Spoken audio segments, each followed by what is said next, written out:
السلام علیکم ورحمۃ وبرکاتہ۔ بسم اللہ الرحمن الرحیم۔ تمام تعریفیں اس اللہ کے لیے جو تمام جہانوں کا رب ہے۔ درود و سلام ہو ہمارے پیارے نبی صلی اللہ علیہ وسلم پر، جو سراپا رحمت، معلم انسانیت اور ہادی راہ حق ہے۔ دوستو، آج ہم جس موضوع پر بات کریں گے وہ ہے سیرت پاک اور اسلامی تاریخ کا علم کتنا اہم ہے۔ قرآن کی روشنی میں سیرت کا مقام۔ قرآن کریم اللہ تعالیٰ فرماتا ہے لَقَدْ كَانَ لَكُمْ فِي رَسُولِ اللَّهِ أُسْوَةٌ حَسَنَةٌ، یقیناً تمہارے لیے رسول اللہ صلی اللہ علیہ وسلم کی زندگی میں بہترین نمونہ ہے۔ دوستو، یہ آیت ہمیں بتاتی ہے کہ نبی صلی اللہ علیہ وسلم کی سیرت کو سمجھنا اور اپنانا ہمارے ایمان کا لازمی حصہ ہے۔ حدیث کی روشنی میں سیرت کی اہمیت۔ رسول اللہ صلی اللہ علیہ وسلم نے فرمایا، میں تم میں دو چیزیں چھوڑے جا رہا ہوں، اگر تم ان کو تھامے رکھو گے تو گمراہ نہ ہوگے، کتاب اللہ اور دوسری میری سنت۔ دوستو، یہ حدیث سیرت اور سنت کی اہمیت کو واضح کرتی ہے کہ بغیر سیرت جانے سنت پر عمل ممکن نہیں۔ اب سوال یہ پیدا ہوتا ہے کہ ہم سیرت پاک کا علم کیوں حاصل کریں؟ جواب، کیونکہ دین کو سمجھنے کا ذریعہ ہے۔ سیرت طیبہ نبی کریم صلی اللہ علیہ وسلم کی پوری زندگی کا احاطہ کرتی ہے۔ بچپن، جوانی، نکاح، تجارت، وحی کا آغاز، دعوت اسلام، جنگیں، صلح، حکومت اور وفات، یہ سب کچھ قرآن کو عملی زندگی میں دیکھنے کا ذریعہ ہے۔ مثلا قرآن میں نماز کا حکم ہے، لیکن نماز کیسے پڑھی جائے یہ ہمیں سیرت پاک اور حدیث سے معلوم ہوتا ہے۔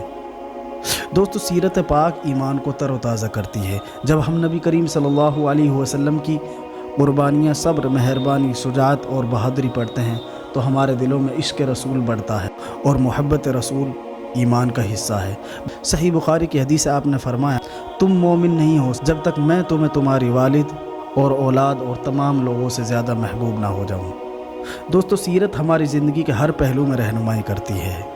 والدین کا احترام کیسے کیا جائے، بیوی بچوں کے ساتھ حسن سلوک کیا ہے، دشمنوں کے ساتھ صلح جنگ کے آداب کیا ہیں، پڑوسیوں، غلاموں، یتیموں اور فقیروں کے حقوق کیا ہے، ان تمام چیزوں کی بہترین مثال سیرت نبوی میں موجود ہے۔ دوستو، اسلامی تاریخ کا علم کیوں ضروری ہے؟ کیونکہ امت مسلمہ کی جڑوں سے جڑنا ہے۔ صحابہ کرام رضوان اللہ علیہم اجمعین، تابعین، مجاہدین، علماء کرام اور تمام خلافتوں کے ادوار سے کچھ سیکھنا ہے۔